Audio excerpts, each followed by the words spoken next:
Welcome to Open Mind Industries podcast, The Mind Unleashed. Sit back, relax, and unleash your mind.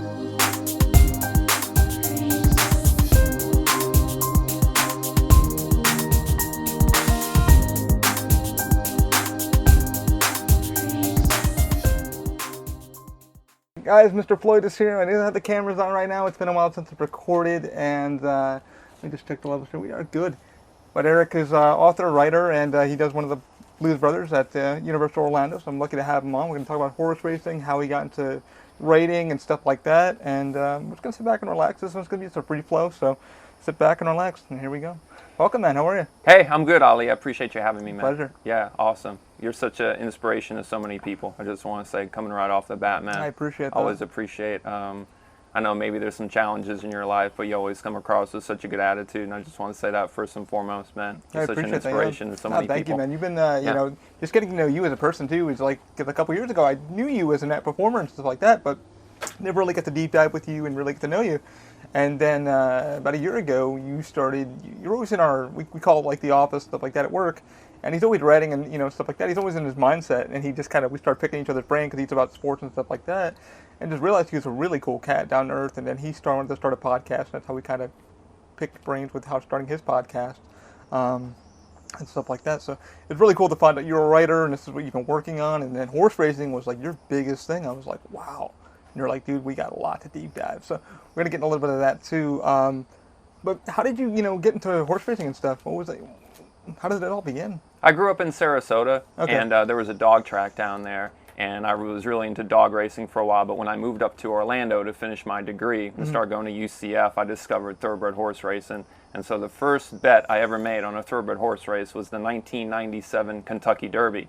And I just happened to pick the winner. It was a horse named Silver Charm, and that kind of hooked me for life. So this Derby coming up a week from today, on May 1st, that'll be the 25th Derby I've bet on. So I've been following this and really into it, and it's been for quite a while. Like, passion of like a quarter of a century. So it was like, like a childhood thing. Your parents kind of drove you into it. You just kind of spotted it and was like, ooh, I liked it. Yeah, I never really thought about it as a kid or anything. It was like I discovered it when I was about 20, and like I said, made that first initial hit, had some beginner's luck, and the rest is history, man. So, yeah. Yeah, you got to say luck was on your side, Lady Luck. So yeah, absolutely. That's how it was. Absolutely.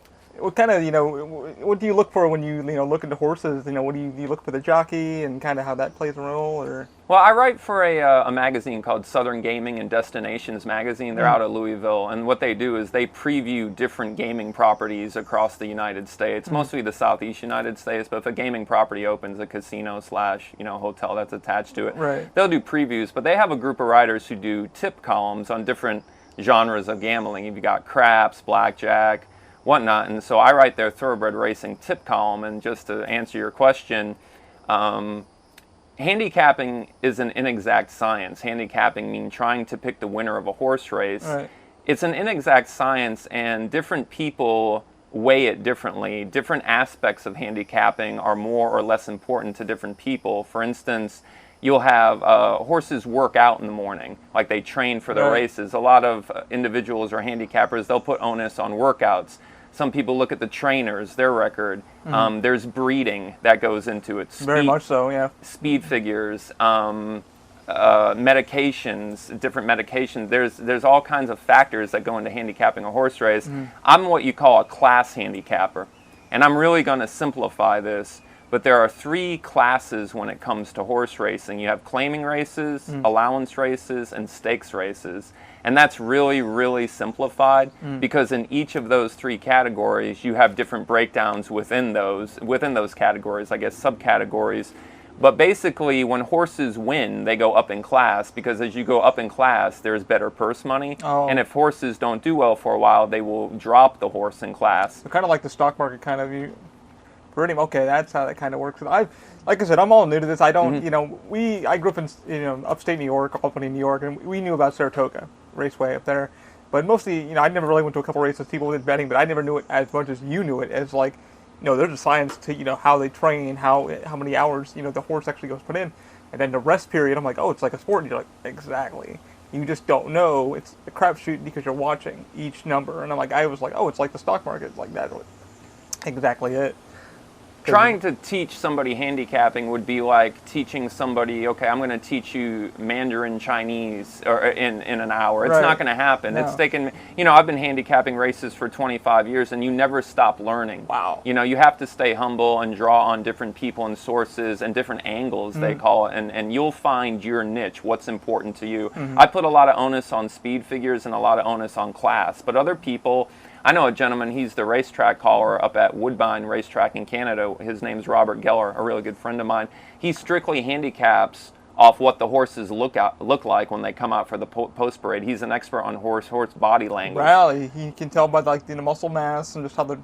Yeah, how they're carrying themselves, if they prick their ears, if they're swinging their tail, the way they walk and everything. So that's strictly how he handicaps the races. I didn't even know that was you can tell when an animal's happy, but I didn't even know that somebody would sit there and go, maybe that muscle's way it's moving could be all something, or wow. A lot of the technical word for it is conformation. They'll look at a horse's conformation and different things about the the length or the shortness of their legs and just a million different things. But a lot of people I didn't even know that. It's like looking at a bodybuilder and going, well, that guy working on his triceps or biceps, and this is what the count's going to be for that, or Yeah. It's a good analogy. That is. Yeah, that's amazing that he's able to look at it and go, "Holy crap!" That's that's something I never knew. I didn't know somebody would stare at it and go, "Well, that guy, with that, look how it's happy, so it's going to get to run off the gun out of the gate and stuff like that." There's a technical term. It's called how the horse turns out, and there's a handicapper down at Gulfstream Park in South Florida. Gulfstream's a huge opulent track, a major thoroughbred mecca in the United States, down in Haddondale.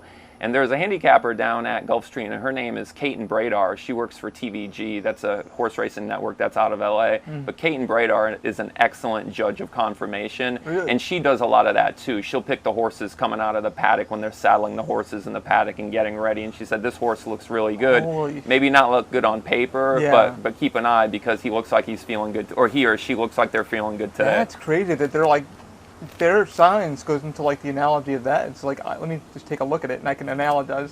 It's crazy that they're kind of I want to say the therapists too, because they kind of look at your psyche of a psychologist and go, okay, I can see that characteristics doing that, or and then they kind of work with their own field. That's wild. I never even. Yeah, they're not machines. They're flesh and blood, and they have good days and bad days and feelings, and they get happy and sad. So all that goes into the horse training too in your book. About how they train, and you take them off for a few months and then train them for certain tracks, and the dirt, and maybe the mud, and then the conditions. Here living here in Florida is quite different from New York and stuff like that. That's a good point too. A lot of the tracks, they call Belmont, where you're from, up in New York, they call Belmont Big Sandy. That's the nickname of that racetrack because the track is very deep. Very sandy, and down at Gulfstream, like I had mentioned, that they call that a highway. It's a really hard, flat racetrack, and the horses run faster times there, where the Belmont's a little bit more of a grueling surface. So that was a good point you made. That's wild. I would have never never even thought of how it's a science. I didn't even know the science of it. I think people gambling is number one with horse racing. Let's be honest. Yes. That's the first thing people think of. They don't think about let me talk to Eric or somebody who's. There's a therapist looking at these horses or how they're training or eating, and the dietitians. I didn't even know. I mean, I knew that going to some of the stables and seeing how some of the horses do train, but I didn't know. I know it's a very expensive sport for some, and I know a lot of the breeders that are listen, this horse has won 6-7 races, and this is what its lineage is, and I didn't even know it. People take it into a science of that, or reading a body language or that analogy. It's amazing. That blew my mind. Yeah, it's definitely the sport of kings. You mentioned it's a very expensive sport. I have a good friend of mine, his name is Howard Ostrom, and he's the mutual manager at the Racebook up in Ocala.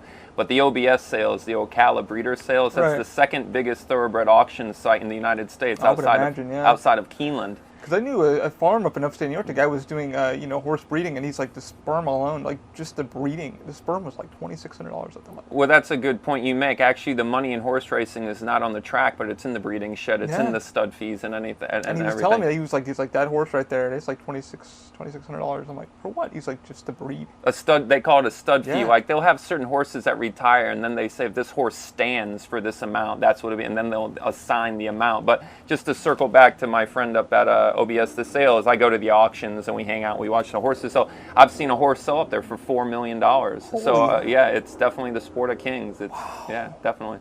Who would have thought? I mean, it's a very expensive, like I said, expensive sport, and it's when people think about horse racing, now I'm understanding why your love is. it's a universe. Like, it's blowing my mind right now because I come in knowing nothing but Saratoga and barely going to any horse race and seen a couple, and then I don't understand. Okay, they're doing a lap, but now what you're saying is no, man. It's more of a sport. You're not seeing what we see. Here's how the dirt, the sand. It's like watching a football game. It's raining. It's sunshine. It all can affect the analogy of who's going to win. You don't know. It's a crapshoot. Yeah, the pageantry of it too. And you mentioned like they run on different surfaces. Some horses are bred just for the turf, i.e. the grass. Really? And so like you usually at most tracks you'll have the outer dirt track and then you have an inside turf track. And then a lot of horses, world class horses, they're just bred for the turf. Wow. So there's different angles too. There's a turf to dirt angle. A lot of people think when horses come off the turf and they go to the dirt, they run better, and there's different theories on that. Right. So it's a rabbit hole, man. Handicapping you can go on forever. Does that anything to do with like the horseshoes or like saddles or like that? Did that all play a part in it too? Or no? Those are all like I said, different equipments, and they do use different types of shoes. I mean, a farrier is an individual who shoes the horse, right. And that's a whole science too. The width of the shoe, like horseshoes are very, very light. They're not made of steel or metal. They're made of aluminum. Yeah. Because they're very, very light, but they're very, very durable. But that's a whole other science too. You'll put on different shoes for the horse if the track is muddy, so on and so forth. Oh, it's wild. Yeah. Like that stuff blows my mind. Like now I'm really learning that it is a sport. I'm like, but like I said, I took it as going there to Saratoga and just watching them race around. And people were punching walls because they're losing money, and I'm like, I want this one guy, and he's throwing his tickets on the ground. I'm like, what's wrong with him? They're like, he just lost like $2,000. I'm like, okay, like, well, you should have bet on so and so. Like he didn't know he had a guy, and he thought he had a rhythm down, but he didn't. It's like going to a casino. You don't know. Oh yeah, I mean it's very, very difficult to win. Horse racing it's difficult to win on horse racing too because there's something called the takeout. And I'm going to just very briefly, let's just say you have an 8-horse field and you want to bet one of those horses to win. And all the money from horse racing is parimutuel gambling, and that's a French term that means gambling amongst ourselves. Really? See, the track doesn't put up the money. You're not trying to win the track's money. If you and me are at the track and we're both betting, it's you against me. You're gambling against all the other patrons. Oh, that's how it's done. Yeah, so all the money goes into the pool. Everybody's money goes into the pool, and then the track takes out about 20% of that, and they keep that. And that makes their cut. And then the rest of the money, that formulates the odds, and then when the race goes official, then the results are tabulated, and the remaining 80% of the pool, that goes back to the patrons. So okay, I thought the track is the only winner at the track. They always get paid. Yeah, it's like the house always wins. I never knew that because I didn't even know that analogy. I thought okay, maybe the owners or trainers are putting up some cash or. No, and the takeout, that's where they get their purse money, and they keep up, renovate the track, and all things like that. That makes sense now that they're able to stay open as long as they are, and it's the lineage of those tracks too. Like I said, I only grew up in Saratoga, and I've seen that track. I didn't go to like many other tracks in Buffalo and stuff like that, where people are just like all around. Well, Saratoga, that's the jewel of the Northeast. I mean, it doesn't get much better than that. Maybe Santa Anita out there in Arcadia, California. I mean, that's another big money, no messing around track. But Saratoga, man, is the absolute gem. It's only a 6-week meet. It's only 6 weeks. Wow. But the best of the best go there and compete. So I've never been there, so you're really blessed to have seen that. Yeah. I mean, I've only been in like once. It's just been like, it's wild. Like I've seen people like almost throw fist fights because all that, it's gambling, essentially gambling, like free gambling, and people are just getting angry. It's like, I should have like boxed that score in or boxed this. I'm like, what the hell does that mean? Like, well, you got to box this in to make this. And I'm like, a buddy of mine's gonna be yelling at me over the phone. He's like, if my mom just, if she just followed, they would have made like, I think $300, but it was what it was. I didn't understand it. Well, that's kind of what you're getting into. There's different ways to bet. Yeah. It's kind of like there's an infinite amount of ways to bet on the race. So you just can't, you can bet to win. Obviously, the horse has to win. Betting to place, that means the horse has to come in first or second. Doesn't matter if he just has to hit the first 2 spots. Right. Betting to show, first, second, or third, but you win less going down the line. Right. Betting to place, you'll win less than betting to win. Betting to show, you'll win less than betting to place. Gotcha. And then you get into the exotics, trifectas, perfectas, and superfecta, trying to picking the first 4 horses that cross the wire in order. It gets very difficult, but you can win. You can really have a life-changing score if you hit something like that.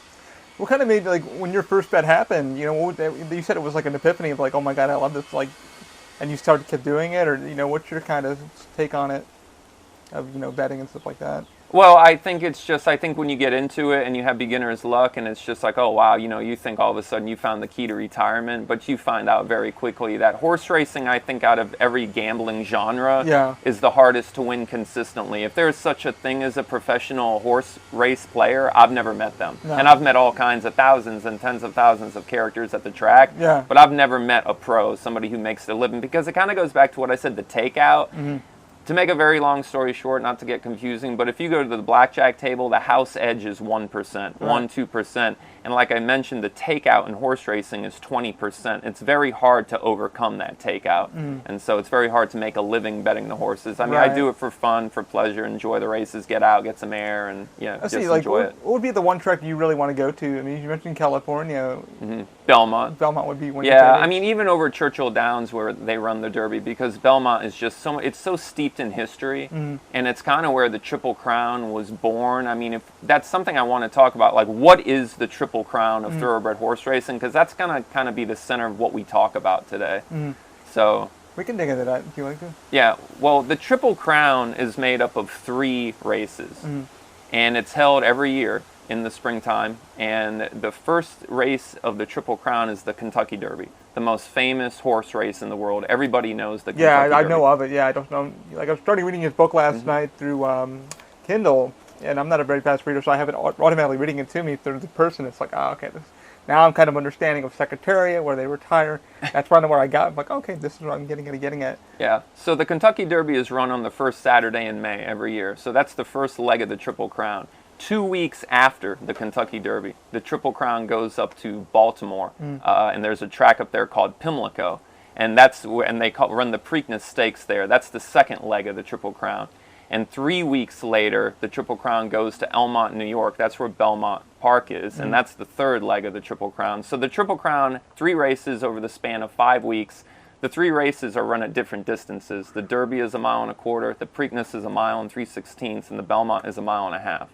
Okay, so the Belmont is the oldest, and the thing about the Triple Crown is only 3-year-old horses can compete in the Triple Crown. So if you have a really, really good horse, he only has one chance to win the Kentucky Derby. Oh, wow. He can't come back if he has a bad trip or he gets unlucky or gets bumped around and it's one and done. You got one chance to win the Triple Crown. The Triple Crown series is only open to 3-year-old horses. Oh, wow. You have to be a 3-year-old horse to run in it, and so that's what makes the Triple Crown so special. You got one shot to try to win it. You can't come back. If you're a great horse and you had a bad day in the dirt, you can't come back next year and try it again. These horses who try to win the Triple Crown, win the Derby, they got one shot. Oh, wow. Yeah. And that all comes down to the jockey and trainers and a whole team of people. Well, yeah, and a lot of it comes down to a trip, because we'll talk about the Derby here, but the Derby has 20 horses in it. And that's a huge field. Most fields are not that big, and so a lot of racing luck comes into play in the Kentucky Derby. Oftentimes the best horse doesn't always win the race. Right. And so you have to have it's called getting the trip. You have to have a good trip, meaning you have to get around the track without getting bumped or cut off or things of that nature. I mean, we'll get into that more. So there's a lot of luck that goes into the Derby, not just handicapping. That's why it's the most difficult race to win. Yeah. That's wild. So they go there, and then when that's all finally completed, what's the takeaway from that? For the trainer, they win the huge trophy, or is it a big award, or that horse goes into retirement, or? Well, they always move the purse money around for the Kentucky Derby. I believe it's at $3 million right now. The winner gets 60% of that, and bad. Then I believe second place gets 20% of that, and then third place gets 10%. But the Derby, like I had mentioned before, it's not just the trophy for the Derby is really cool. Actually, it's a golden cup that's 14-karat gold. Oh, wow. And then it has a figure of a jockey riding a horse on top of it, and that's 18-karat gold. Oh, wow. So the Derby trophy in of itself is very valuable, but it's just the prestige of winning the Derby more than the money. Yeah, just putting all that effort into, it's like you said, one and done. If somebody's off a day, a horse is not feeling correctly, if the trainer didn't, not watching correctly, it's a lot to. It's like training for a dang Super Bowl. It's like you've done all this and all your ducks in a row, but you might not. You just might not make it. Yeah, and they call it the most exciting 2 minutes in sports. The Derby is only 2 minutes, so you work all that, that time, and you have to qualify through a series of races. I'd be freaking the hell out. I can understand why you're really into it, because it's like you're sitting there going, don't know. You don't know. I mean, like I said, I've been watching the Derby 25 years. I've seen some crazy things happen. In 2009, a horse mined that bird. He won the Derby, and he was 50-1. Oh, wow. So, you know, a $2 bet on him to win would have won you $100. So, and he was a huge long shot. And so those things do happen. Wow. Yeah. I didn't know where to go next. I'll let you take it. So, talking about the Kentucky Derby and how all that happens. What happens after that usually? Like, what is the... Well, after the Triple Crown, I mean, like I said, those are only 3-year-old horses that can run in the Triple Crown. But there's a lot of prestigious 3-year-old races, later on in the year. You mentioned Saratoga. And Saratoga, sometimes people refer to that as the fourth leg of the Triple Crown, even though it's an unofficial. They run a race up in Saratoga called the Travers every year. I heard that one, yeah. Yeah, and that's a very prestigious race. So a lot of horses, if they do good in the Triple Crown, the trainers will point them to the Travers and whatnot. And then at the end of the year, there's the Breeders' Cup World Thoroughbred Championships. That's a 2-day event. And the best of the best horses from all around the world go there and compete over 2 days. And they move it around. Sometimes it's in California, sometimes New York, sometimes Florida. But there's all different divisions of races in the Breeders' Cup, and for fillies and 3-year-olds and older horses. And so, and there's a lot of purse money at stake there too. So those top-level 3-year-olds, they'll come out and the trainers will usually, if they do good in the Triple Crown, maybe the Travers, maybe the Breeders' Cup, something like that. So, right. Yeah. What is it? Not only with the United States, is there anything in the UK and racing wise there? I'm not as versed in European and foreign racing as I am in American racing, but for instance, like last week, they call it the Ascot meet, and that's over in England. And the Ascot Gold Cup, a lot of people consider that the most prestigious horse race in the world. I think something interesting about that, you can't even go into the winner's circle at Ascot if you're an owner or trainer without wearing top hat and tails. Really? That's how prestigious it is. Wow. And the Queen goes and everything. It's really cool. Yeah. Yeah, and condolences for her for losing her husband. Because I'm a big fan of the Queen because she races horses, and I've seen her race horses at Belmont Park. She's gone to the Derby. She's a big racing fan. Did not know that. I knew she was like big into She likes dog racing, apparently, from what I've been told, and I didn't know about the horse racing. You would think, though, with that kind of tradition and stuff, she would be. Yeah, definitely. Definitely would be. What was I going to say next? So when all the Triple Crown's over, what's their next rounds are?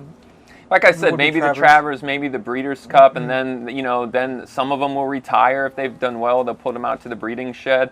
But then, if they go on to races 4-year-olds, well, you have to understand, like a 3-year-old horse, the ones that race in the Triple Crown Series, you can equate those to like high school athletes. They're not even really fully mature yet, and so that's why the Triple Crown, it's very hard to win because these horses are very young and they're inexperienced and they're lightly raced, and horses usually mature and gain their full ability at like 4 or 5. So, and there's many prestigious races for older horses during the course of the year. What's their, when do they kind of X out the horse and say, okay, you're too old? It just depends. It's like any other athlete. I mean, AKA Tom Brady. I mean, he like some horses race for a very long time and can stay at their game. These horses are very fragile. Thoroughbreds are very fragile, so they get injured easy. Yeah. And so, sometimes an injury will take them out. Except it really just depends. I've seen horses run at 8 years old, 9 years old. That's rare, but usually around like 5 years old, 5 and 6, they start to kind of retire. Sorry, guys. It's all good. The phone's on. The phone is on. What jockey do you really follow? What made you look into a jockey? Do you look into jockeys, your favorite jockeys and all? I'm not so much really into that as I am the horses. I mean, I love the pageantry of horse racing. I love the gambling, the jockeys, the trainers, the crowds, the big hats and everything like that. But I'm more of a fan of the horses. I'm more of a fan. I don't really, there's, a couple of jockeys I have a lot of respect for. Mike Smith is a great jockey. He won the Triple Crown in 2018 on a horse named Justify. I'm really big fan of him. But right now, the Ortiz brothers are a big, they're really at the top of the game right now. But I'm not so much of a huge jockey fan as I am the horses. I'm more of a fan of the horses, You're more about the allure, sorry. Yeah. Yeah, man. Ah. And that, thank you. Sorry, guys, put that on my phone on vibrate. What was I going to say? So you were more like about the allure of the track, the horses, how they study. You're more about the numbers and the love of that. You like to see, kind of the analogy of that. Yeah, I mean, it's like, money comes and goes, man, but it's just like I said, big reason I wrote my book, I mean, if you want to get into that, was because I wanted to give something back to racing, and that really comes down to the horses. I mean, everybody who's really serious about horse racing, they know it's all about the horses. The horses are the star of the show. Right. Yeah. But watching how they train and stuff like that. When we were talking about your book, and you mentioned to me it took you almost 10 years to write it. It did, yeah. How did you even begin, what was the beginning process? Well, okay, so just to give a little history on the Triple Crown. And so the Kentucky Derby was inaugurated in 1875, okay? And the Preakness was inaugurated 2 years after that. The Belmont is the oldest of the Triple Crown races. That was inaugurated in 1867, okay? So those three races, they've been around almost 150 years, okay? Now, over that span of time, only 13 horses have swept the Triple Crown, meaning they've won the Kentucky Derby, the Preakness, and the Belmont Stakes. And what happened was, in 1978, a horse won the Triple Crown. His name was Affirmed. And then there was a huge drought. A horse didn't win the Triple Crown again until 2015, a horse named American Pharoah. He broke the Triple Crown drought. So it was a 37-year gap of the Triple Crown drought. And so around 2008, I had been into following horse racing for about 10 years. And over that 10 years, there were a lot of near misses of the Triple Crown. Horses would win the Derby and the Preakness, but they'd lose the Belmont. The Belmont's kind of the backbreaker of the series because it's the longest. It's 1.5 miles. Horses usually don't run that far in their career. That's a long way for a horse to run. And that's their third race in 5 weeks, so they're getting tired at that point. Right. Okay? So there were a lot of near misses, and so I had such esteem for these 11 horses up until that point who had actually won the Triple Crown. I said to myself, hey, let's write a book and say if we put those 11 horses from the 20th century into the starting gate and they all raced, who would be the greatest of the Triple Crown champions? Yeah. And a lot of people ask me, see, now the Triple Crown, so I started writing the book in 2008, and I published the book, like you said, it was 2 years ago. It was in 2019, so it really took me 11 years to write. So I was about halfway through the book in 2015 when American Pharoah won the Triple Crown, and a lot of people said to me, well, how come you didn't add him into the book? You have to understand, I was halfway through the book, and I said to myself, it wasn't just as easy as adding him into the book. I basically would have had to have started over. Yeah. Okay? And I said, well, I can do that, or I can just finish it with these original 11 horses. And then I'm happy I did that because in 2018, another horse came along. His name was Justify. He won the Triple Crown. And so I would have had to start all over again. I guess I said I had to get to the point where I have to finish this. But you were getting to the analogy of like what you thought, because it was, like you said, a drought unheard of. Yeah. And you were like, let's say in 21st century how this happened. Right. Let me put my own little cards in here and see how it goes. I see what they're saying, but at the same time, you were like, this is my game plan. This is my baby. This is what I want to see. Yeah. And it's weird that everybody's like, well, he won. It's like, I understand that, but this is what my structure is for now. We know he won, but let me show you what I got. So. Yeah, so I took those 11, like I said, the name of the book is Heaven's Premier Horse Race. And it's a fictional book, a novel, and like I said, because the 11 horses who won the Triple Crown in the 20th century, they're obviously dead. Yeah. They've gone on to heaven, quote unquote. American Pharoah, who won the Triple Crown in 2015, and Justify, who won it in 2018, they're still with us. And so, like I said, the book centers on the first 11 Triple Crown winners. And the book is set at a racetrack called, because people are like, well, where are you going to have this race? Because it's a race that's quote-unquote taking place in heaven. And so I set the race at a place called Jerome Park Racetrack, okay? So Jerome Park Racetrack was a racetrack that existed in the Bronx, New York from 1866 to 1894. Wow. And the Belmont Stakes was first run at that track in 1867, the Belmont being the oldest of the Triple Crown series. So the many things went on. There were gambling, the state shut down gambling in 1894 in the late 1800s, and that's why that track ended up closing. But I said, hey, let's resurrect this track in heaven, because it was kind of the birthplace of the Triple Crown, because the Belmont Stakes was first run at Jerome Park in 1867. I like how you were able to like pick up things of like, let me pull this out and pull that out, and things are just beautiful to you, and like this is what started it, guys. This is like the birth of it. Let's bring that back. Yeah, well, I figure, like I said, in the book, so what happens is there's something in the book called a connection summit. That's like chapter 1. And all these connections of these horses. So you got, this place up in heaven called Paradise Farms, okay? So that's where these 11 Triple Crown winners that's where they live. The angels take care of them. That's what I got into last night. And they're sitting there and they have horse licks and this. And it's like, I'm like, okay, this is kind of... So they're all in their solid gold stables and everything. And so they call it the connection. So the owners, the trainers, the jockeys of these horses, they all come together at a connection summit. They say, hey, we want this race to happen.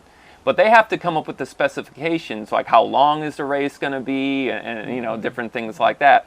So they're all brainstorming, and they're like, well, what's the distance of it, and what do we want with this, and are we going to have a starting gate? Are we not going to have a starting gate? And all these things. And in the middle of all these things, they get all that hammered out, and then towards the end of the Connection Summit, these two guys show up. Because there's a problem with, well, where are we going to have a race? Is there even a racetrack in heaven? So this guy shows up, and he shows up with his business partner. So the main guy, his name is Leonard Walter Jerome. Now Jerome, he built Jerome Park Racetrack there in the 1800s in the Bronx. He was an interesting guy. He's the maternal grandfather of Winston Churchill. Really? Yeah, so he's a really interesting guy, and he was also called the King of Wall Street because he won and lost multiple fortunes on the New York Stock Exchange. So he comes up to these guys, and he goes, hey, you need a place to do this race. I've got the perfect place because my track, is up here, and we can have it at my track. I can bring all you guys in. We have the best of the best. And Jerome's business partner is a guy named August Belmont. And August Belmont is a famous New York politician and financier from New York. He lived around the same time as Belmont, and they were good friends. And Belmont helped finance that track. Got it going, yeah. And so Jerome was so thankful that his buddy helped him build the track. He named his track's marquee race the Belmont Stakes. So that's where you get the Belmont Stakes. Gotcha. Yeah, and so the connections are like, oh, this sounds great. Love it. Yeah, we'll have the race there. And so then, they all ship their horses into Jerome Park. And then there's a whole bunch of twists and turns and plot changes as the race is set on New Year's Eve. So the race comes together around the end of September. And so there's a 3-month window there where the horses are training up to the race. But, I insert different gamblers and their stories and all kinds of twists and turns as the race approaches. And finally, on New Year's Eve, all 11 horses break from the gate, and then you got to see who wins. Yeah. So, yeah. It seemed like it's like a good read. Like I said, I found it. He gave me a copy, and I started reading it. Then a couple of weeks ago, I went to Kindle because I have my ADD is weird, so I'm like, I can read it, and I slowed down, kept putting it back. Luckily for those who, he doesn't have an audiobook, unfortunately, but there is an option for you to get it on Kindle, and you can turn your phone on to speech to text. So if you're sitting in the car, you can actually have it play to you. So pick the voice that you'd like and sit back and definitely enjoy it. It makes it very fun to live the story. I'm surprised you haven't done an audiobook yet before. Have your wife read it or something like that? I guess there wasn't so many people that, I guess I'm so old school. I'm a hard copy guy anyway. But yeah, I just did want to mention that the book is all for charity. And I know we've talked about that, but if I could just give the details of that. Absolutely, yeah. So the book is all for charity. So basically, there is a women's prison up in Lowell, Florida, called Lowell Correctional Center. It's the biggest women's prison in America. And they have a farm there. It's called Second Chance Farm. And they bring in retired racehorses. And the inmates who qualify for the equine program, they help rehabilitate the horses. And they learn new life skills that can help them after they're released. And so all the money from the book, all the proceeds that come in, 100% of the profits, are given to that farm to not only help the horses that come off the track, rehabilitate and have a great retirement away from the racetrack, but it also helps those ladies who are trying to put their life back together. And so, like I say, 100% of the proceeds for the book go to that cause. That's wonderful. Yeah, I didn't know that until I'm glad I helped donate to that, and I'm glad I bought another copy to help with that charity, because that's a beautiful thing that, it's like, let me give back in some way. And you always keep giving back in some short way with this book, and it seems awesome. I can't wait to finish it. And like you said, you're not going to know the end, so I'm kind of curious who's going to win that race, and we'll see how that ends up in a couple hours once I finished the book finally. But it's crazy that like it took you, you said now 11 years to finish the book, and this is how you. Did you have anything that when you're writing it, like maybe I should stop writing, or writer's block, or anything like that, or? No, you know why it took so long was because a lot of research went into the book. Because, for instance, I'm just going to use this as an example. Like the horse that won the Triple Crown in 1930, his name was Gallant Fox. And so I just didn't want to throw him into the story without giving some background. So in the book, there are these things called interludes. And when I introduce a character into the book or a horse, I kind of give some background on that character. So I'm not just throwing this horse named Gallant Fox into the story. You learn a little bit about him, what his idiosyncrasies was, like what his, for instance, the Triple Crown, as I mentioned at the beginning of the program, you've got the Kentucky Derby the first Saturday in May, 2 weeks later is the Preakness, and 3 weeks later is the Belmont. But the Triple Crown hasn't always looked like that. The Triple Crown has gone through a lot of changes over the last 150 years. Like Pimlico Racecourse, where the Preakness is held, and Churchill Downs, where the Derby is held, back in the early 1900s, those two tracks, they were vying to see which track was going to be the best in the United States. And so Gallant Fox actually won the Preakness Stakes, and then a week later the Kentucky Derby was run. Because those two tracks, they were kind of vying against each other for superiority. And so there was a lot of competition, and the Triple Crown really hadn't become an official thing yet. And so the Triple Crown's gone through a lot of different changes. Actually, of the 13 horses that have won the Triple Crown, only 5 of the horses have won it under the format that's currently in place. Right. So there's been a lot of changes to the Triple Crown over the years. So I talk about Gallant Fox, how he won the Preakness before the Derby. He had a propensity to, he was really interesting, he had a propensity to rubberneck, meaning when he would be running down the lane, he was like, he would lose focus. And he'd look at the infield and look at the crowd. So it's kind of like a human ADD kind of thing. Exactly, yeah. And so they equipped him with something called blinkers, and so those are like cups that go over his eyes. Yeah, and like a blind. What they call them, I think, I heard blinders before. Yeah. Where it's pretty much just kind of boxes you in, so you. Yeah, like a couple of the horses we'll talk about if we get to handicapping next week's Derby, we'll talk about it. And so they put blinkers on the horse to make him focus. But he had some other idiosyncrasies too. He liked to rub up against other horses while he was running. If he made the lead, he would slow down because he thought the race was over, and so the jockey would really have to time his move perfectly. So I get into, like I said, the book took so long because I got into a lot of the idiosyncrasies and the history of the characters in the book, and that took a lot of research. And thank God you did, because most people, they look at it and they're just like, well, he didn't research. When you do your fact checking, did anybody kind of call you out on that, or you just kind of made your own kind of thing and just checked it yourself? No, like I said, I was, and nobody's ever called me out on anything, because as far as I know, and like I said, even doing research on Jerome Park, which was a racetrack that's been closed for over 100 years, it's very difficult to find information on that. I mean, even on Wikipedia or other places, I really had to archive some old pieces of the New York Times and stuff like that to really figure out this track and what happened and everything. So I will say the book is very, very detailed. I mean, there's a lot. It seems like it, yeah, because like it's about 500 and something pages, and I'm like, once I went to Kindle was like, hey, you got 5 hours in this book. I'm like, woo, and they're like, yeah, there's a lot in here, but there's a lot of love in it too, and I'm like, okay. Well, I think it's like important if you're passionate about something to know its history. Yeah. And horse racing's history is so rich, man. And there's so much to it, and it's been going on for so long. It's like when somebody said like, use 1800s, 1700s, and you're like, wait, they've been racing. Yeah, dog racing's been around that long. Horse racing's been around that long. And I could see your passion. It's like you're like, some of these tracks, man, are old and they have rich history. And most people that walk in are like, it's just horse racing. It's some just see it as gambling, but you see it as more as the history, the love, of how the hell it got there and how it was built by these people that really gave a crap.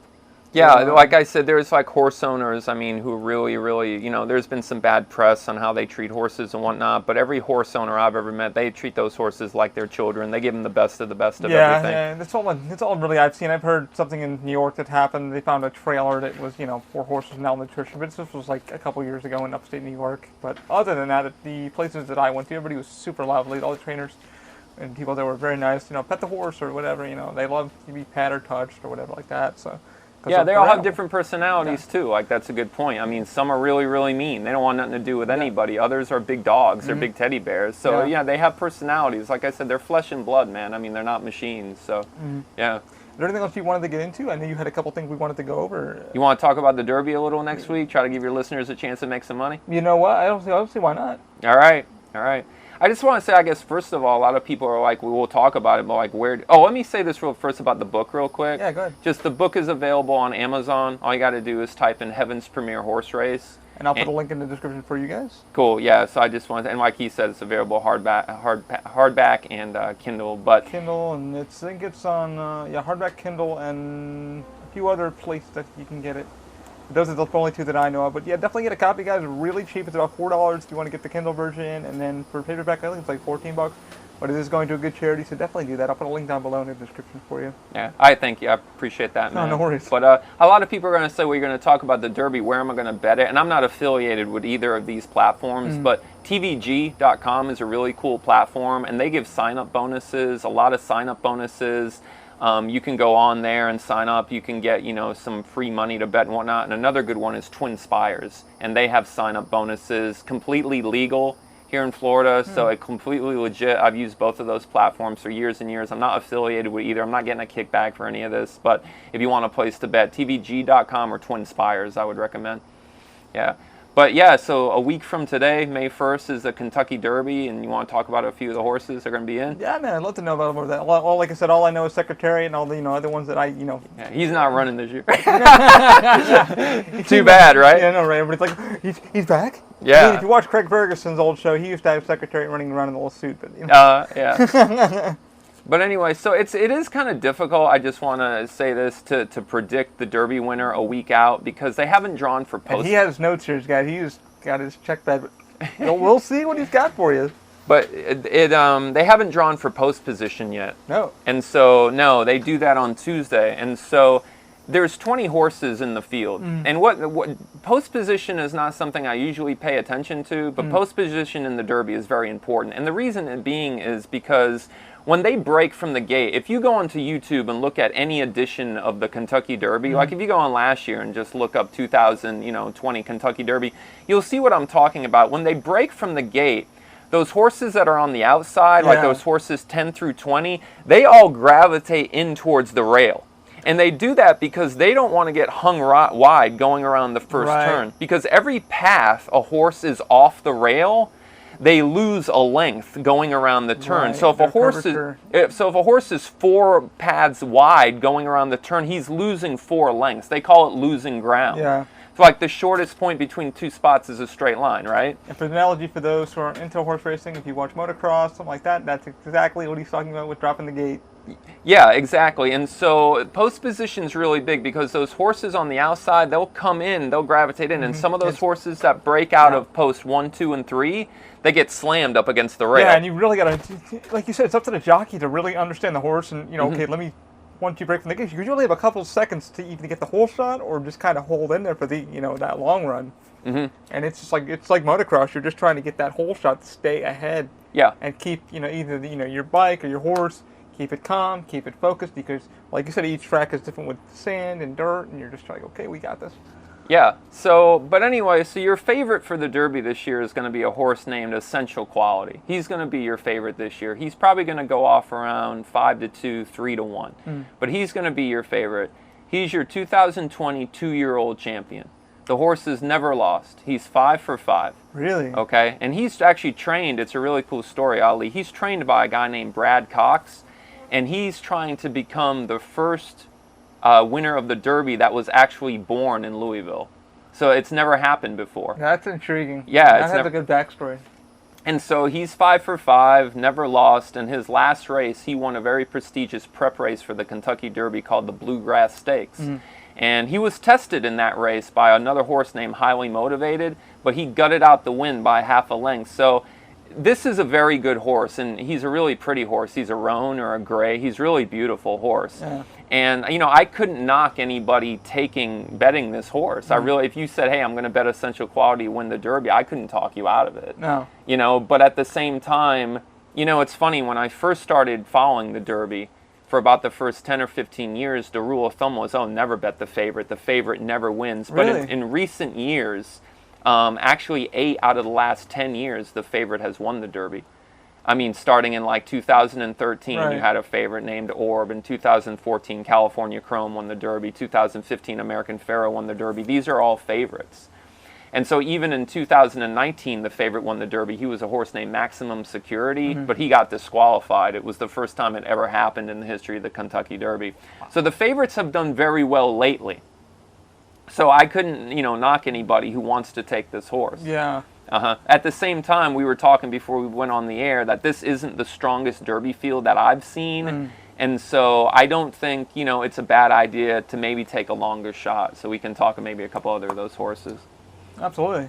So there's a horse I kind of like, and if the Derby were running today, I would probably go with this horse. His name is Known Agenda, okay? I love the names. Now, as a 2-year-old and early in his 3-year-old season, Known Agenda showed a lot of promise, but he was coming in like 3rd and 5th in these stakes races. But then there was a jockey, and there's a gentleman named Todd Pletcher who trains Known Agenda. Todd Pletcher is a very famous trainer. Have you ever heard of Bob Baffert? Sounds familiar, but might not be familiar with the face. He's the most famous trainer right now in thoroughbred racing. He's won the Kentucky Derby 6 times. Wow. But Todd Pletcher is another famous trainer. He's won the Kentucky Derby 2 times. He won it in 2010 with a horse named Super Saver, and he won it in 2017 with a horse named Always Dreaming. So he always has a really good barn. So he's going to send out a horse named Known Agenda. And a couple of races back, they equipped... He was doing okay. He's out of a horse named Curlin. I mean, that's his dad. And Curlin was the horse of the year in 2008. And Curlin came in 3rd in the Kentucky Derby in 2007. So he's got the breeding for the distance. Right. That's another really important factor, that these horses have to be bred to go the distance. Right. A mile and a quarter is a long way for horses to run. Like you were saying previously, it's like, some horses are bred just for, turf, some are bred for the dirt, some are bred, which I never even knew. It's like, that horse right there is only good for grass. Yeah, you have to be bred in the Kentucky Derby for a classic distance. And so this horse definitely has the breeding. And they equipped this horse with blinkers 2 races ago, and he turned into another horse. It got him more focused, and he won, it was called an optional claiming race down at Gulfstream as kind of like a warm-up with these blinkers, but then he won the Florida Derby. Oh, wow. And so the Florida Derby has produced more Kentucky Derby champions than any other prep race. And so the Florida Derby is a good barometer of who's going to win the Derby. And he beat a horse in the Florida Derby called Greatest Honor. And Greatest Honor, before he got hurt, he's off the Derby trail now. He was 1st or 2nd on a lot of people's Derby picks. So he beat a really good horse in the Florida Derby. Oh, wow. And like I said, and the last thing I like about this horse is he has something called tactical speed.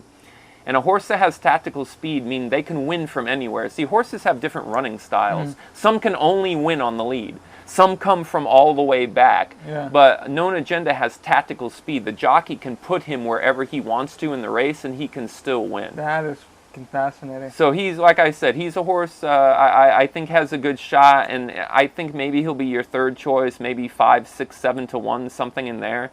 So yeah, so. That's crazy.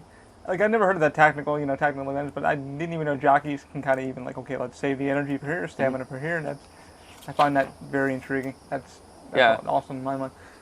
So can I give you one long shot? Go ahead. I'll give you one long shot before we sign off, okay? So every year, there's a racetrack in Tampa called Tampa Bay Downs. So every year I go down to their prep race for the Kentucky Derby. It's called, big surprise, the Tampa Bay Derby.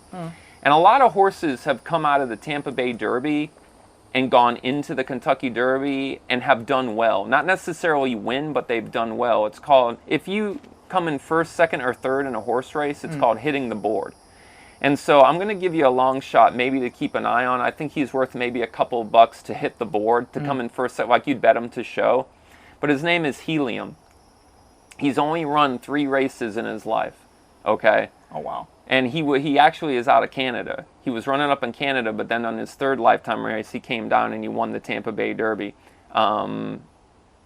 He won the Tampa Bay Derby. He was 15 to 1. And now they're going to send him to the Derby. He's going to be a real long shot, man. He's going to be 20, 25 to 1. Yeah. But a lot of horses have come out of the Tampa Derby, and they've done sneaky well in the Kentucky Derby. Right. Street Sense was a really good horse who won the Tampa Bay Derby in 2007. He went on to win the Kentucky Derby. Super Saver came in third in the Tampa Bay Derby in 2010. He won the Kentucky Derby. A horse named Bluegrass Cat in 2006. He came in second in the Tampa Bay Derby. He came in second in the Kentucky Derby. And recently, in 2019, there was a horse named Tacitus. He won the Tampa Bay Derby, and he ended up coming in third in the Kentucky Derby. So a lot of these horses who race at Tampa, Tampa is a smaller track, but it seems these horses who come out of Tampa and go to the Derby, they sometimes do okay. So I think he'd be worth a few dollars as a long shot. That's interesting, too, because you're just like, a lot of these horses, like, they're only shot, and then when they come out, it's like, maybe people have been kind of thinking, okay, well, don't really like him, but out of the blue, you're contended to look at. You're like, wow. Yeah. The funny thing about the Kentucky Derby, too, is an interesting fact about the race is people who don't bet all year will bet on the Kentucky Derby. And so what I'm trying to say is... that too, and the name of the Kentucky Derby, it's lineage. So a lot of uneducated money goes into this race. A lot of people will bet names or lucky numbers and stuff like that. So you'll get horses who have no business being, 8 or 10 to 1. They should be 20 or 25 to 1, but people will like a name, or they'll gravitate towards, like maybe the jockeys, they have a sentimental story attached to them. So if you do your homework and really kind of plug into a horse that you really think has a good shot, you can do well, because the odds don't necessarily reflect in the Derby how good the horse is, if that makes sense. Yeah. Right. I mean, it's kind of hard. Like you said, it's a crapshoot. You don't know what you're going to get, and people, it's the lineage of the name of Kentucky Derby, and then you're looking at the jockey, the horse, stuff like that, and like you said, uneducated money, because that's people want to make a quick buck. It's funny, too, because like I was talking about Essential Quality, who's going to be your favorite for the Derby. In his last race, he barely beat, he's undefeated horse, but he barely beat a horse named Highly Motivated. Yeah. And so, Essential Quality in the Derby is going to be 5 to 2, 3 to 1. Highly Motivated, who barely lost to your favorite, he'll probably be 10 to 1. Yeah. So why not put a couple bucks on him and try to, because obviously the horse can run with the best who's in the race. He barely lost. So, and that happens a lot, that the next time the horses will face each other, the other horse will win. And like you said, you don't know if the horse is going to have a bad day, the heat, the cooling, everything like that, inside the weather. And I don't know what they're going to do with COVID. I know they're going to have a limited thing, but normally at the Derby you have 100,000 people yelling, and so that affects the horses too. OBT, off-track betting, and probably a lot of digital video watching. I'm guessing, it's my guess. Like you said, with COVID being a thing, and mostly the shot is out, but most people aren't candy around each other because we're still not off of the COVID watch. That's going to be an interesting kind of thing. I'm thinking, definitely OBT mostly, or like you said, they're going to have one of these bet gambling things where you can go in and do your thing and watch it on screen. Yeah, because that might be an idea. Because it sucks. You can't really go to a big prestige thing, and unless you're wealthy and you get to live in the skybox and you're by yourself. But that kind of sucks. But it is what it is. It is what it is. You got to do. It is what it is. What you got to do. Yeah. Is there anything else you kind of wanted to touch on? I know you had a couple things you knew on handicapping and kind of stuff like that. And no, like I said, hey man, if you bet the Derby next week, good luck. And like I said, I appreciate letting me come on and talk about the book a little bit. Like you said, it goes to a great cause. And if anybody has any questions about the book, I'll just throw out my email. You got questions about the book or just horse racing in general, you want to learn more, it's a simple email, eric.floyd, Floyd, the number 28 at Gmail. So give me a holler if you want to know more about the book or horse racing in general. Yeah, man, really go cat and stuff like that. Like, I also want to touch, before we even get off the subject, about your writing. What would be one thing you would tell to writers that are scared to publish, or just, what should they do?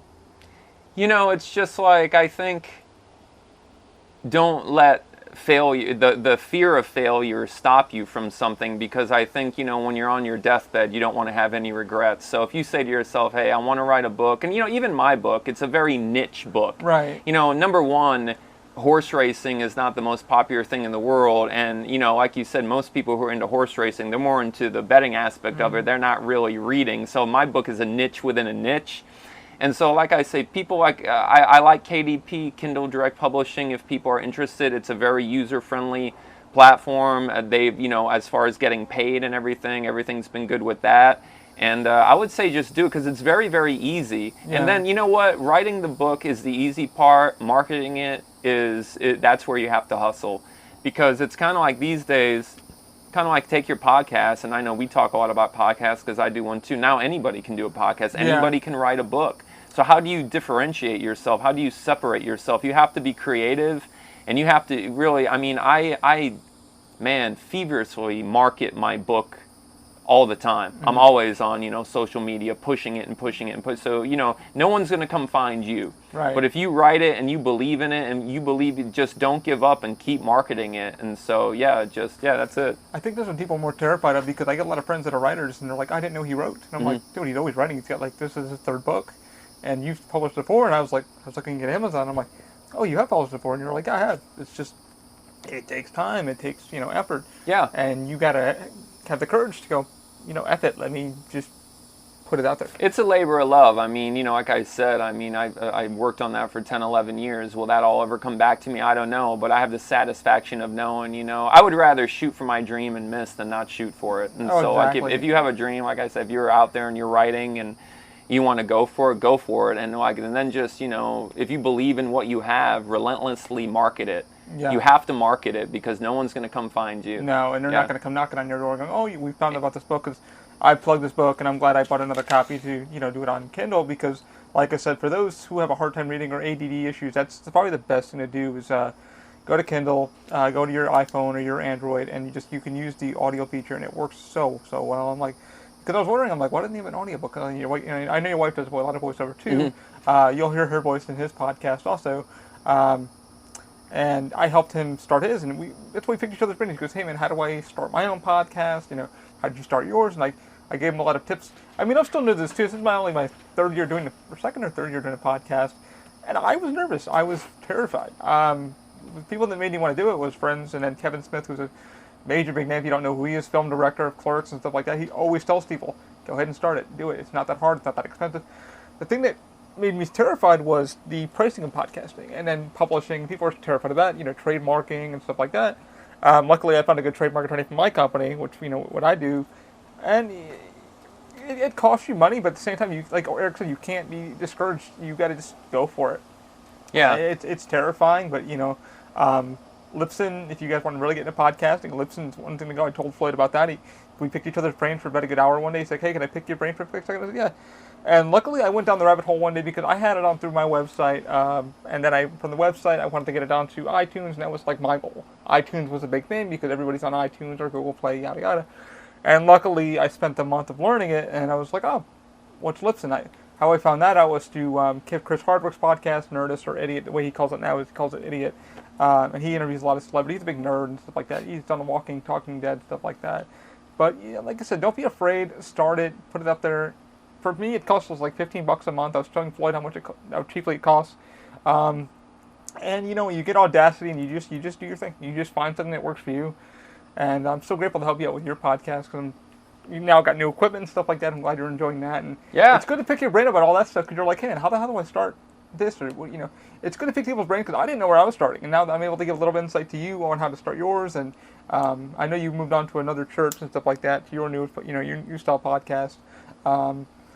Can you go into a little bit of that? Can you tell people what your podcast is about? Oh, my podcast is a Christian podcast. Like I said, I know that's not for everybody, but like I said, it's for me. So, but basically, to make a very long story short, my podcast is called Where Grace Abounds.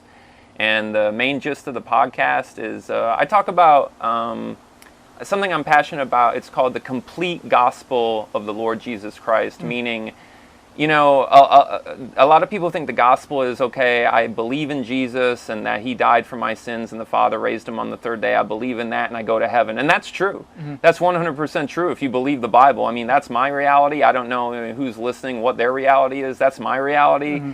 But Jesus also said in John 10:10, I come that they, meaning my followers, might have life and life more abundant. So it's not just about believing in Jesus and waiting to die so you can go to heaven to be with him. Mm-hmm.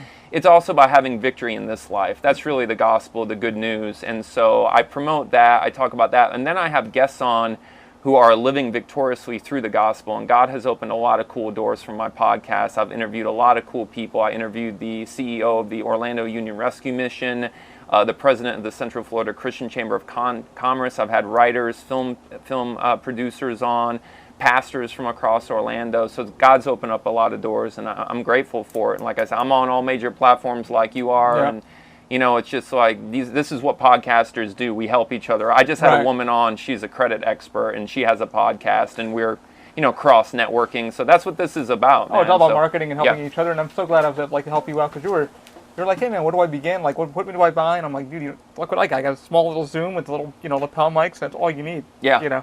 And everybody's like, oh, I'm gonna go and buy like a $12,000 mic. I'm like, no. It could be done on the phone. Yeah. And I'm just so grateful to help you out and get you motivated to do your thing, because, like I said, it all comes back around. You help somebody out now to help you out, and I'm so grateful that you're giving people a lot of advice to get off their butt and write their own books. I know a lot of writers that are terrified, to publish. I think for that too, just to touch on it real quick, when your book.